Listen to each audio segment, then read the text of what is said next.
Hello strangers! So today I'm going to be talking about my teenage pregnancy story. It's not something I really talk about in full context just because it's a little bit private and I often get kind of, ridicule from other people about it because I was a mother so young. And it was definitely worth it. I love being a mother. So I mostly want to make this so that other people understand my experience and also understand that things don't always work out the way they want to, especially for young teens who may find themselves in this situation and are struggling to figure out, where do I go from here? I'm pregnant and I'm like 17 years old or maybe younger. It happens and I'm not mad at you, and if people are angry with you, understand it comes from a place of love. It's not really more so the situation, but the fact that they're afraid for you. So I was 17 years old when I got pregnant. I was a junior in high school. At the time, I was with somebody who was much older than me. You know, when you're a teenager, you don't really see it as an issue because you're like, oh, it's within the 3 years, this is fine. But it was kind of inappropriate because he was 19 when I was 16 and we had gotten together. So at this time he was 20 and I was 17 and pregnant, which if you can put the dots together, that's kind of an issue because I was a minor. And the Romeo-Juliet law didn't apply to us. We hadn't gone to school. This is somebody I had worked with. Of course, my parents, were pretty firm that they didn't want me with him. But at that time, I didn't really see the big deal and just kind of laughed it off and, went about doing whatever I wanted, which honestly, looking back, I feel terrible for. And I apologize profusely to my mom, being like, I should have listened. This guy was not good for me. But sometimes it works out. In this case, it did not. There is a lot more to that story that I will talk about in a later video. But right now, I just want to focus on the pregnancy itself and some problems I had. So, of course, having to tell my parents, which I didn't actually have to tell my parents because my mom just knew. Like, she knew. I didn't have to say anything. She was like, you're pregnant. And I just kind of froze up. And I was like, yeah, I'm pregnant. And from there, I was very afraid that she was going to be so angry with me. But she wasn't. She was actually pretty calm about it, very understanding, and was willing to help me along the road of what would be motherhood. Then there was the issue of telling his mom, and we thought that his mom would be excited, but she was actually pretty upset. She was like, well, how does this happen? Well, we had sex. And she's like, well, I don't understand. You're on birth control. Which I was. I was on the NuvaRing, but it would seem that the NuvaRing did not work for me because obviously I got pregnant. So she was really frustrated with the situation, and understandably so, because neither of us were financially prepared for what was about to happen. But after a couple of weeks, she became, more comfortable with the idea and more understanding. A little bit frustrated still, but we knew realistically that we would be okay. About when I was a month pregnant, I was getting pretty sick at this time. I couldn't keep food or water down, so I had to go to the doctor pretty often and try out different medications to help with the nausea. But at this time, I had decided that I needed to move out of my parents' place. So my then boyfriend and I had moved into his place, which was a one-bedroom place. It wasn't in the best of areas. We kind of lived in an alley apartment.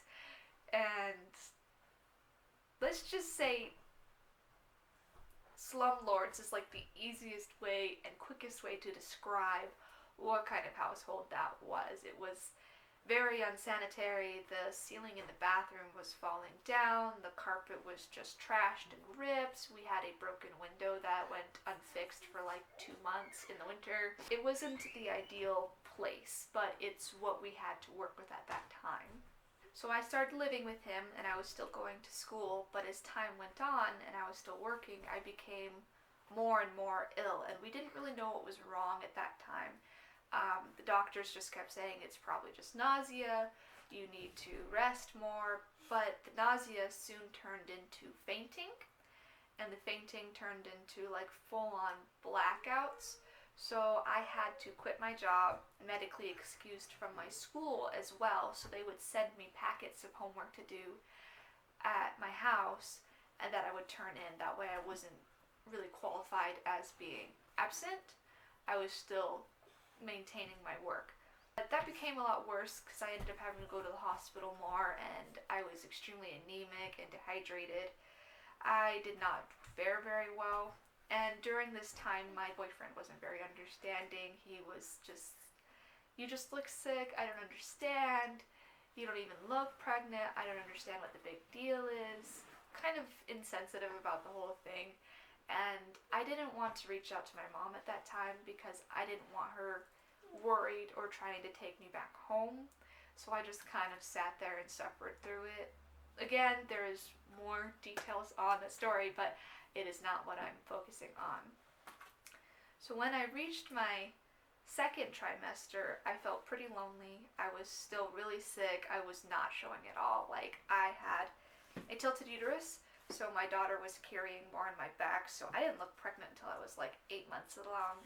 I didn't want a baby shower because I had so very little friends that I just didn't feel the need for it, but I had an amazing teacher who threw me a wonderful baby shower while I was at school in his class, and it was so nice to be able to have that, and I thank him on a regular basis. He and I were pretty close because I didn't have that kind of parental figure in my life at that time because I had closed off from my family.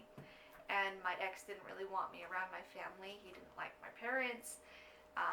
So it wasn't something I had a lot of involvement in or help. And I wish I had reached out more for help because I was really lonely and sick and I could have used those helping hands in getting ready. But financially, my ex was using money towards video games and other things, and we didn't have basically anything for the baby, and I couldn't work, and it was really frustrating. I just remember being so angry and frustrated. And when I was in my third trimester, I went back to school just to have my baby in November, a little girl. I had at this time got postpartum anxiety. So I dropped out of school, I stopped working, I literally couldn't breathe. I was so worried about my kid all the time. Do you want to sit with mommy? Yeah. Do you want to sit with mommy? I hurt my knee. You hurt your knee? Yeah. You hurt your knee? Yeah, it hurt. This is my daughter, Adelaide. So in my third trimester and having my baby, it was a lot of emotions. I was finally showing that I was having a baby, and people started believing that I was pregnant because a lot of people didn't think I was really pregnant. In fact, to this day, my sister still gets hey, how's your sister and her baby? Because I didn't carry very well at all. I looked so small. To which she was like, oh, here's a photo of her and her kid, and of course everyone's like, oh, I had no idea, I'm so sorry. It doesn't really bother me. I mean, I'm sure it would bother some other mothers, but I didn't have a lot of friends anyway, so I didn't really care. But it does make it feel a little bit lonely for sure. So, the 3 days that I spent in the hospital, I was induced because little Miss Adelaide did not want to come into the world. She was not dilating for me at all, and I was so tired and pregnant, and I had fainted at my cervix check. So my doctor was like, okay, we're inducing you, and you are going to get the epidural, because if you faint during giving birth, that's going to be a problem. So they thought it was going to be like a 24-hour thing, but I guess the Pitocin was too effective because I went from a 0 to a 10 in a span of 13 hours, of which I jumped from a 6 to a 10 in an hour. And then when my water was supposed to be broken by my doctor, it broke an hour early. It was just kind of a mess all over the place. I just remember I wasn't crying. I kept awkwardly laughing and saying, please help me, over and over again. I'm kind of like a nervous laugher. So it was really uncomfortable for some of the nurses because they're like, are you okay? And I was just like, yep, living the dream, breaking open my body.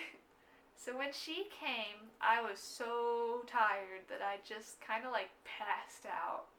They put her on my chest, and I was just like almost immediately asleep. She was so beautiful, 7 pounds, 6 ounces, and 19 inches long, and the prettiest little girl. And I had had her name picked out forever. I always wanted a little girl named Adelaide, which I picked her name from a song by the band Anne Boleyn. I was going to name her Anne Boleyn, but I felt like that was just a little bit too fanatic. And just looking at her, I just knew that she was meant to be Adelaide. And she had strawberry blonde hair when she was first born and big blue eyes that turned more gray as she got older. Like, I didn't let them take her away from me. I didn't want her to go to the nursery because I was just so stuck to her. I just took a liking to her immediately. You know, most people, like, they don't get that bond until the baby was born. I've had that bond since I was pregnant with her, and having her in my arms was really surreal, you know? And it was really difficult because I wanted to be the best mom for her, too. Thank you, honey. That's really sweet. So when we brought her home, at this time I was staying with my mom due to some circumstances. We stayed there for a week so that my mom could help me. And I was going through some postpartum anxiety, so it was kind of a struggle to get me to even shower. Because I was like, but what about my baby? You know, what if she stops breathing? And my mom's like, I'm right here. I will take care of your child. This is fine. It's just nerve-wracking. It's like bringing home this little stranger that you've never met before into your home. And you love them, but you have no idea who they are. At this time I had turned 18. I had started working again that summer after she was born, and I had a lot more going on, but it was really nice to be a mom. I feel like she made me a better person because at that time I didn't really know what I wanted to do with my life or who I was going to be, and having this little girl just changed everything. Like, I went from being a problem child to a more responsible, structured adult. And I feel like people are saying that teenage moms are so irresponsible and they don't know what they're doing, but it kind of forces you to be responsible a lot sooner. And in that case, it was for me. I became a better person almost immediately because of her. Hey, that's my phone. So yeah, I wouldn't give it up for the world. You know, her dad and I have long since split up, but it's me and her, and I've got a lot to look forward to in life, so it's very exciting. Goodbye!